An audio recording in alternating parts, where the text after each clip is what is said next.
कौन सी पढ़ाई कर रही हैं? BA final. क्या सब्जेक्ट है? हिंदी, संस्कृत, हिस्ट्री। हिंदी, संस्कृत और हिस्ट्री। क्या पढ़ाई करते हो तुम? BA second year. किस सब्जेक्ट में? बीए।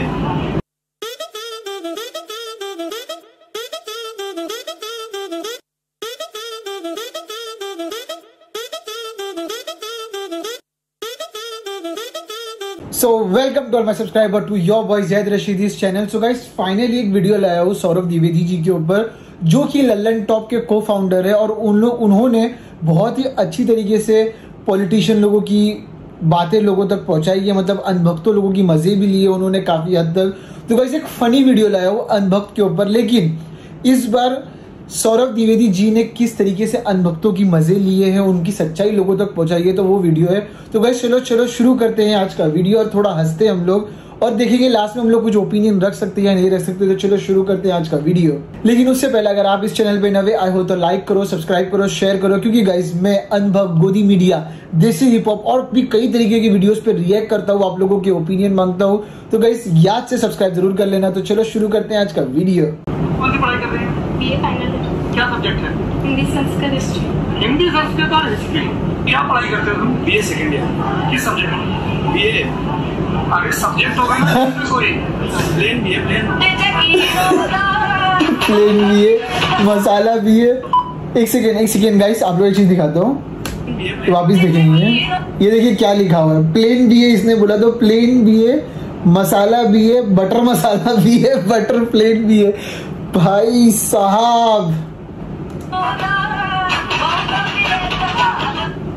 अस्सलामुअलैकुम, hello guys, welcome to Billy Talks. यार कैसे हो आप सब दोस्तों? आज का हमारा ये वीडियो लल्लन टॉप के जर्नलिस्ट यानी कि सौरभ जी के ऊपर अल्टीमेट ठगलाइफ वीडियो होने वाली है। इनका पूरा नाम सौरभ द्विवेदी है और ये लल्लन टॉप के फाउंडर है। इनका जो यूट्यूब चैनल है जो कि मोस्टली डिपेंडेंट है पॉलिटिकल कंटेंट के ऊपर, जो कि पॉलिटिकल कंटेंट ही मोस्टली बनाते हैं। ये एक बहुत ही बढ़िया और एक अनबायस्ड यूट्यूब चैनल है जो कि पॉलिटिकली कवर करते हैं सारे टॉपिक्स को। सौरभ जी लगभग सभी पार्टी के पॉलिटिशियंस के साथ इंटरव्यू ले चुके हैं, लेकिन जब कभी भी बीजेपी वालों को इंटरव्यू करते हैं तो वो देखने को तो बिल्कुल मजा ही आ जाता है भाई। ये पूरे इंटरव्यू में बीजेपी वालों की मानसिकता को और बीजेपी वालों के प्रोपेगेंडा को बाहर निकालने का काम करते हैं। इनके हाथ में बीजेपी के पॉलिटिशियंस ऐसे फंसते हैं जैसे कि मछली जाले में फंसती है वैसे ही। और सौरभ जी किस तरीके से बीजेपी वालों को रोस्ट करते हुए एक्सपोज करते हैं, आपको देखकर तो मजा ही आ जाएगा। तो बिना किसी देरी के शुरू करते हैं आज का हमारा video. Doctor Patra, do you eat non veg? No, I don't. पर आपकी पार्टी के बहुत सारे कलीग खाते हैं। देखो, बिल्कुल खाना चाहिए, कोई बुराई नहीं है। मैं तो उड़िया हूँ, उड़िया बंगाली बिना मछली के तो रह नहीं सकते। तो फिर एनिमल किलिंग से दिक्कत है या कोई त्योहार है, बकरीद का जिक्र करना चाहते हैं? मैं कुछ नहीं। ये तो धोती खोल रहा है। ये वीडियो आप लोगों ने, काफी लोगों ने देखा होगा, इस पे मीम भी बहुत बनी हुई है, तो देख लीजिए ना, मतलब किसको टारगेट हो रहा है। मैं कुछ चीज आपने नहीं देखिए, अलग तो बढ़ता है, खुल के बात करते हैं ना। देखिए मैंने घुमा फिरा के क्या बात भाई जेन्युइनली मैं आपको बोलता हूँ, ये बंदा, मतलब जो सौरभ द्विवेदी जी है, बंदा भी नहीं, मतलब इनको मैं बहुत रिस्पेक्ट करता हूँ, इनके की वीडियो देखता हूँ इनके चैनल की। मतलब भाई इनके इंटरव्यूज भी जो होते हैं, जो अभी इन्होंने इंटरव्यूज लिए हैं बहुत लोगों के, जिसका नाम है न्यूज रूम, तो भाई आप लोग उसको भी देखना, क्योंकि मतलब इनके जो क्वेश्चंस होते हैं एकदम जेन्युइन होते हैं और आप लोगों को समझ में आएगा कि असल में क्या होता है आज का मीडिया और किस तरीके से मीडिया चलता है गाइस। जीडीपी पिछले 2 दशक में सबसे कम है ग्रोथ रेट। अरे बाप रे, ये तो धोती खोल रहा है। अगर नोटबंदी, एक्चुअली में नोटबंदी तो थी नहीं, क्या था? नोट बदली था। उसी को तो नोटबंदी कहते हैं कि जो नोट है वो नहीं चलेंगे, लेकिन उसको दे दीजिए, दूसरे मिल बाद जाए। दूसरे मिल जाएंगे। हाँ, तो ये नोट बदली था। नोटबंदी तो इसको गलत ढंग से कह दिया गया। नोटबंदी परफेक्ट वर्ड नहीं है उस अभियान के लिए, नोट बदली अभियान था। नोटबंदी इस प्रकार की बातें किसी के गले में उतरती, लोग मजाक उड़ाते हैं। पर 2014 में जो नोटबंदी हुई थी, समथिंग 8 नवंबर था या 9 नवंबर था, मेरे को एग्जैक्ट डेट नहीं पता है। तो अब इन लोगों का कहना है कि वो नोट बदली था, मतलब आप अपने पुराने नोट दो और नवे नोट लो। यानी जो हम लोग लाइन में लगे थे एटीएम की 2500 4000 शायद हम लोग कुछ नहीं कर सकते थे, तो वो नॉर्मल चीज थी गाइस, उसमें कुछ ऐसा नहीं था कि काला धन आने वाला है जो इतना बड़ा जो बना था। ये मैं नहीं कह रहा हूँ, ये उनके खुद के बीजेपी के नेता बोल रहे कि ये नोट बदली था। तो ये जो 10 साल से प्रोपोगेंडा चलाया जा रहा था, तो इसको प्लीज अब भक्तों आग खोल लो। इनके नेता बोल रहे कि नोट बदली था, नोटबंदी नहीं थी, जिसे तुम लोग समझ रहे थे ना काला धन वापिस आने वाला है, ऐसा कुछ भी नहीं था। देश का रिजर्व बैंक तो कहता है कि 99.8%, मोटा मोटा आंकड़ा, उतनी करेंसी वापस आ गई। 99.8% में 0.2% बचा ना, वो सारे पैसे से आतंकवाद हो रहा था।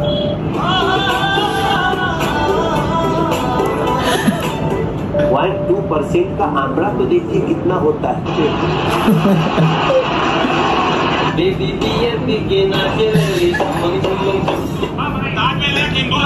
उन्होंने नहीं बनाया, ये तो लेटेस्ट न्यूज है। आज भी आप चले जाओ, जिसको हम ये बंद कहते हैं, इस हर ताजमहल के चारों तरफ गायों की मूर्ति है, सूर्य भगवान की मूर्ति, गायों की मूर्ति, बिल्कुल। और वो गाय की मूर्ति आपने कहा देखी ताजमहल? आप जाओ ना, देखो। हाँ देखिए, झूठ पे झूठ, तेरी माँ की। एडल्ट बात मत कर, इधर माँ बहन खड़ी, एडल्ट बात मत कर। वो एक हिंदू मंदिर था, ये जो कह रहे हैं ना मकबरा है, मकबरे के ऊपर कभी भी है ना पानी नहीं टपकता है, और शिव मंदिर के ऊपर, शिवलिंग के ऊपर हमेशा पानी टपकता है। आज भी आप वहाँ चले जाओ, वो पानी आज भी टपकता है। ये भी देखा, ये भी देखा।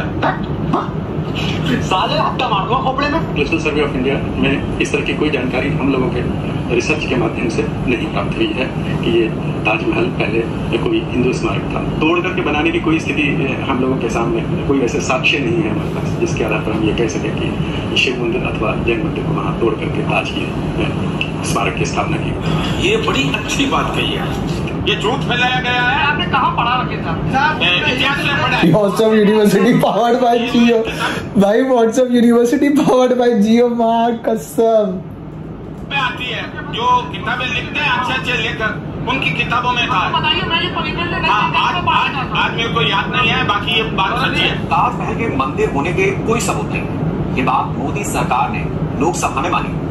केंद्रीय पर्यटन राज्य मंत्री डॉक्टर महेश शर्मा ने सोमवार को लोकसभा में साफ किया कि ताजमहल के हिंदू मंदिर होने का कोई रिकॉर्ड मौजूद नहीं। कि भक्ति और पागलपन में अधिक अंतर नहीं होता। सांसारिक दृष्टि से देखो तो भक्त पागल ही जैसा दिखाई देते। आप इतना नाराज क्यों है चीजों से? एक तो मेरा पर्सनल भाव है। अच्छा, मुझे ऐसा लगता है कि आज भारत की जो सबसे बड़ी समस्या है वो है प्रोडक्टिविटी एंड एफिशिएंसी। वहाँ पे आपको कोई भी प्रोडक्टिविटी ड्रिवन और एफिशिएंसी ड्रिवन एक माहौल देता नहीं है। और मैं भी आज तक किसी से मिला नहीं हूँ जो जेएनयू से पढ़ के आया हो, जो कि एफिशिएंसी और प्रोडक्टिविटी की बात करता हूँ। You said कि there's something wrong with JNU. What do you think of Nirmala Sitharaman? JNU से इतने इंटेलेक्चुअल्स, इतने अच्छे लोग वहाँ से निकले हैं, आप जिसकी कल्पना भी नहीं कर सकते हैं। वादामाजी सटक ली इस पार से उस पार। कोई ऑनर चैनल्स दिखते हैं आपको? Can you name few? मैं विश्वास करना चाहता हूँ आप हैं, और मैं इतने। How do you decide that? Sir, मैं डायरेक्टर हूँ, मेरी आंखें समझती हैं बात को। अच्छा। मैं बॉडी लैंग्वेज और आदमी की आंखें देख के समझ सकता हूँ। A few moments later. I'm from JNU. अच्छा, चलिए कोई बात नहीं है, पर आपकी बॉडी लैंग्वेज से मुझे बहुत देर से शक हो रहा था। अच्छा, हाँ। कैसी होती है बॉडी लैंग्वेज JNU वालों की? थोड़ी सी हर चीज को क्वेश्चन करने वाली, हर चीज को पत्रकारिता का धर्म, निर्भीक हो, निष्पक्ष हो, संविधान की शपथ लो, और सामने जो भी शक्ति का स्रोत बैठा हो उससे तथ्य संबंध और पूरी ऑब्जेक्टिविटी के साथ सवाल पूछो, बिना किसी हिडन एजेंडा के। कि कुछ ऐसी भी चीजें हैं जो वो और अच्छी कर सकते थे, नहीं कर पाए। You have to criticize Narendra Modi's tenure. कोई भी गलत फैसला आप सोचती हैं और आप अपने ख्यालों का इजहार करती हैं। आप उनकी तरह नहीं है जिन्होंने सुविधाजनक चुप्पियां ओढ़ रखी हैं, पक्ष या विपक्ष। इसलिए आपसे ये सवाल पूछा। मैं सही बताऊं, मैंने कभी इस बारे में सोचा नहीं, तो मैं सोच के बताऊंगी आपको जरूर। हिपोक्रेसी की भी सीमा होती है। मेरा एक स्वभाव है कि मैं सिर्फ अच्छाइयाँ देखती हूँ आदमी की, मैं बुराइयों पर ज्यादा गौर करती नहीं। Right, it's a war of narrative. हम सब अपने ये नैरेटिव का वॉर चला रहा है लाखों साल से, और उसमें कोई गलत बात है भी नहीं। मेरे पीछे बोर्ड है आपके, इंटॉलरेंस फेल, अवॉर्ड टॉक्सी fail, lynching fail, beef campaign fail, Rohith Vemula campaign fail, आजादी आजादी बर्बादी भारत के टुकड़े campaign fail, totally exposed, CAA NRC fail, Muslim scare, Muslim डरा हुआ है फेल, 370 और कश्मीर फेल। तो ये बिल्कुल गलती मत कर लीजिएगा मानने की कि मैं सिर्फ फिल्में करूं। मेरा एजेंडा है। Rafale fail, Rahul Gandhi emerging as a new leader fail, Priyanka Gandhi emerging as a new leader fail, Arvind Kejriwal is honest and he will bring new politics fail. चुप कर बैठो। नेहरू जी ने तो आजादी भी ली थी, तो आपके वो भी अंग्रेजों को वापस दे देंगे।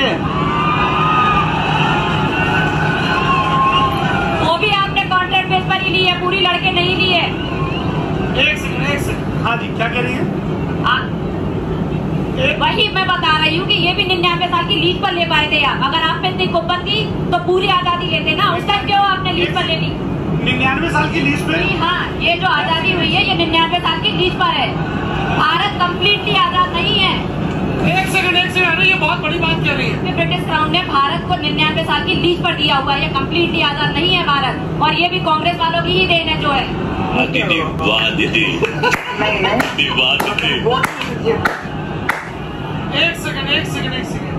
मैं इसके तथ्य प्रस्तुत कर सकती हूँ आपको। ठीक है, अरे पूछने तो दो भैया।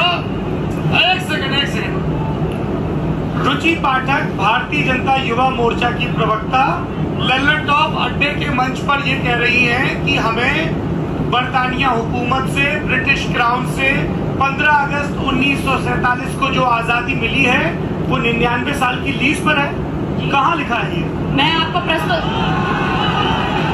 आप मुझे समय दीजिए, मैं आपको साक्ष्य प्रस्तुत कर दूंगी। क्योंकि ये अगर इतनी बड़ी बात है, ये तो आज तक किसी प्रधानमंत्री ने इसका जिक्र नहीं किया, ना भाजपा के, ना कांग्रेस के, ना दूसरे दलों के।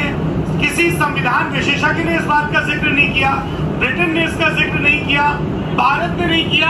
हालांकि कुछ यूट्यूब के वायरल वीडियोस में कहीं की ईंट कहीं का रोड़ा जोड़ के ये थ्योरी चलाई जा रही, पर इसका कोई साक्ष्य नहीं है। तो आप समझ दीजिए ना, इसको प्रस्तुत किया जाएगा। झूठिया बनाया तुमको। आपने कहा कि मतलब आप लोग देख लो कि कुछ भी बोल सकते हैं ये लोग। कैमरे पे बैठे इन लोग को ये भी नहीं समझता कि हम लोग क्या बोलने वाले हैं और उसका इम्पैक्ट क्या पड़ने वाला है। मतलब ये लोग कुछ भी बोल सकते हैं। सरदार वल्लभ भाई पटेल वकील थे, बिल्कुल सही कहा, पर वकील तो नेहरू भी थे। नेहरू वकील उस समय भी था। नेहरू और गांधी थे, भगत सिंह को बचाया नहीं। हाँ, गांधी अगर चाहता चौधरी साहब आप थोड़ा सा राष्ट्रपिता हैं और आप जिस पार्टी की तरफदारी कर रहे हैं वो भी उनको सम्मान देते हैं। गांधी चाहते क्या दीजिए? राष्ट्रपिता हो। मैं भी अभी यही बोलने वाला था कि एटलीस्ट गांधी चाहते थे, ये बोलना चाहिए था। गांधी चाहता, ये बहुत गलत वर्ड है, ठीक है ना? होंगे, लेकिन उन देश के लिए कुछ नहीं किया। अगर भगत सिंह को बचाते, हम तो भगत सिंह की विचारधारा के हैं। अच्छा, आजादी कोई चरखा चलाने से नहीं मिली थी। अच्छा, आजादी तो बम के धमाकों से ही मिली थी। अंग्रेज डर के भागे थे। अंग्रेजों की आप क्या? मैं डर के नहीं भागूंगा, मेरे बात छोड़ दीजिए।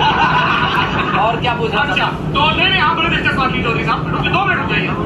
तो बम के धमाकों से आजादी मिली, कैसे? भारत छोड़ो जी, आएंगे आपके पास भी आएंगे। चौधरी साहब थोड़ा ध्यान ले लो। तो आपके पास गांधी और नेहरू ने कैसे भगत सिंह को नहीं बचाया? वो चाहते तो उस समय भगत सिंह को फांसी होती क्या? गांधी इरविन पैक्ट के बारे में सुना आपने? किसका? गांधी इरविन पैक्ट नहीं सुना। तो मैं तो बता ही दूंगा, मैं तो लल्लन टॉप पे साल भर बताता हूँ। लेकिन ये आप लोग व्हाट्सएप यूनिवर्सिटी जो ज्ञान मिलता है, सिर्फ व्हाट्सएप पे नहीं है। हाँ, कहाँ पढ़ा? गांधी इरविन पैक्ट बताइए। व्हाट्सएप वाले हम ही नहीं। गांधी इरविन पैक्ट क्या था भाई? हम तो अभी भी कह रहे हैं गांधी इरविन पैक्ट क्या था। ये बहुत बताऊँ आपको। गांधी इरविन पैक्ट क्या था? आप बात सुन लो। आपने, मेरा नाम सौरभ है। मैं ये कह रहा हूँ कि हमें, अरे सुनूंगा, आप ही सामने माइक रहेगा, हमें इस तरह के स्वीपिंग रिमार्क्स नहीं देने चाहिए। आप लोग तो वकील हो, जब आप लोग मुकदमा लड़ते होगे तो आप लोग आईपीसी दिखाते हो, अलग अलग कोर्ट की जजमेंट दिखाते हो, है ना? दूसरी चीज आपने कही कि अगर नेहरू प्रधानमंत्री नहीं होते तो कौन होता प्रधानमंत्री? सरदार वल्लभ भाई पटेल होते। देश की स्थिति कुछ और होती। अच्छा, देश में समस्या सही कर असली समस्या और ये बताइए, देश में पहले, देश में एक सेकंड भाई, देश में पहले चुनाव कब हुए? अब इतना मेरे को पता नहीं है। साले बम से उड़ा दूंगा एक बार हाथ। पता कुछ भी नहीं है, लेकिन स्टेटमेंट तो ऐसा देना है इन लोग को जिसका कोई हिसाब नहीं। मतलब बिगर हाथ पाओ, बिगर कुछ के भी इन लोग का स्टेटमेंट निकल ही जाता है। भाई लोग, भाई बचो, अनभक्तो, तुम लोग थोड़ा बच जाओ भाई, प्लीज। आ जाए वो आदमी 9 गली में भटक रहा था क्या? आप? हाँ, क्या भटक रहे थे? 2 लड़कियों को देखे, क्या नाम थे लड़कियों के? वो फोटो डाल रखे उनने। हाँ, और उन लड़कियों के पीछे कितने लोग थे? वो देखा ही नहीं मैंने। ये कहाँ देखा? व्हाट्सएप पे आया? तो ये बताओ फिर, तुम लोगों जैसे गांधी जी से इतना विरोध है, नोट पे भी गांधी जी छपे रहते तो क्या करते हो नोटों का? सर मेरा एक पॉइंट ये था, यूज कर रहे हैं, अच्छे दिनों का इंतजार है, एक दिन नोट भी बदलेगा। नोट भी बदलेगा। और ये जो जैसे नरेंद्र मोदी जी स्वच्छ भारत का जो चिन्ह है पूरा, गांधी जी का चश्मा है। 2 अक्टूबर को इतना सा होता है, G20 के लोग आए, सब लोग राजघाट पर गए, तो आपका विरोध रहता है इन सबसे? नहीं, इनसे नहीं रहता सर, इनसे विरोध नहीं। किसी और व्यक्ति की सोच में नहीं बदल सकता। हाँ, पर ये तुम दोनों की पक्की सोच है। तुम दोनों पक्के दोस्त लग रहे हो मुझे। हम गांधी विरोधी हैं। गांधी विरोधी होने में क्या दिक्कत है? गांधी विरोधी होना और गांधी हत्या को जायज ठहराना दो बहुत अलग अलग चीजें हैं। आपने नाम क्या बताया? शिवम अग्रवाल। वंदे मातरम। वंदे मातरम। का विरोध करना उनका वंदे मातरम। अभी मुझे फिलहाल सुजलाम सुफलाम मलय शीतलाम शशि श्यामलाम मातरम वंदे मातरम, ये आपको नहीं याद है? किस किताब में है? बंकिम चटर्जी ने इसकी रचना एक उपन्यास में आया था ये सबसे पहले ये गीत। नहीं, इसके बंकिम चटर्जी ने उपन्यास में लिखा है। कब लिखा था, कहाँ लिखा था? बंकिम चटर्जी ने लिखा था ये गीत, आनंद मठ में लिखा था। सन्यासी विद्रोह उपन्यास है। भक्त ऐसे इन लोगों को आप लोग आइडल मानते हो। ये लोग ने बराबर प्रॉपर बीजेपी का पूरा पहना हुआ है सर से लेके गर्दन में।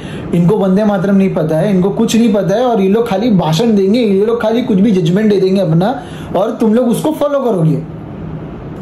आनंद मठ उसमें ये आता है शुभ ज्योत्सनाम पुलकित यामिनी पुल्ल कुसुमित द्रुमदल शोभनी, तो ये तो आपको भी नहीं आता है।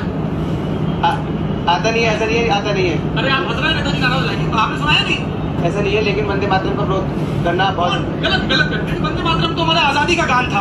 वंदे मातरम और जनगण मन है ना, इसको लेकर संसद में लंबी बहस चली, दोनों राष्ट्रगान है, पर आपको नहीं आता राष्ट्रगान, आप तो देशभक्त पार्टी से हैं। ऐसा नहीं है, नहीं आपने सुनाया नहीं? चलिए आगे की पंचायत सुना दीजिए। जनगण मन सुनिए, इधर आ गया, बात नहीं करते, जनगण मन आता है पूरा। अभी ये मैं नेताजी कैमरा बार बार नहीं मिलता है, खत्म, bye bye, tata, good bye, गया। तो चलिए दोस्तों, आज का वीडियो यही पे। सो गाइस, जैसा कि आप लोगों ने पूरा वीडियो देखा, सबसे पहले तो इस वीडियो का लिंक आपको डिस्क्रिप्शन में मिल जाएगा। अगर आप लोग चाहते हो सच्चाई देखना और हंसना, अपना स्ट्रेस दूर करना, तो खाली इस चैनल को सब्सक्राइब जरूर कर लेना, क्योंकि ये बहुत फनी वीडियो लाता है। अब बात करते हैं ओपिनियन की। तो गाइस, मेरा सवाल उन लोग से जो लोग ऐसी पार्टी को सपोर्ट कर रहे हैं जिसके बंदे लोग को कुछ नहीं पता है, कुछ भी जजमेंट दे देते हैं, और फिर आप लोग बोलते हैं कि हम लोग, मतलब क्या ही बोलने का यार। आप लोगों को थोड़ा तो दिमाग चलाओ, थोड़ा तो समझो कि क्या चल रहा है। हम लोगों को आपस में बांट रहे हैं, मैं मुस्लिम हूँ, आप हिंदू, इसमें हम लोग दोनों का कोई गलती नहीं है ना। ये मेरा रिलीजन है, वो आपका रिलीजन है। हम लोगों को अपनी ह्यूमैनिटी को आगे रखना है, हम लोगों को अपनी ह्यूमैनिटी को लेके चलना है। हम लोगों को ये सोचना है कि हमारा इंडिया कैसे आगे बढ़े, किस तरीके से आगे बढ़े। लेकिन हम लोग क्या कर रहे हैं, इन लोगों की वजह से झगड़ा कर रहे हैं, आपस में बट रहे हैं। तो भाई मेरा ये बोलना है कि ऐसे लोगों को देख के सिर्फ हंसो, इन लोगों की बातें दिल में मत लो, जहन में मत लो, क्योंकि इन लोगों को कुछ नहीं है, इनको पैसा मिल रहा है हर चीज में, ठीक है। तो गाइस, अगर आप लोगों के पास भी इन सभी लोगों के ऊपर कुछ भी भड़ास है, तो आप लोगों के पास कमेंट सेक्शन है, आप लोग उसमें निकाल सकते हैं। मैं मिलता हूं अपने चैनल की नेक्स्ट वीडियो में, तब तक के लिए बाय, अल्लाह हाफिज।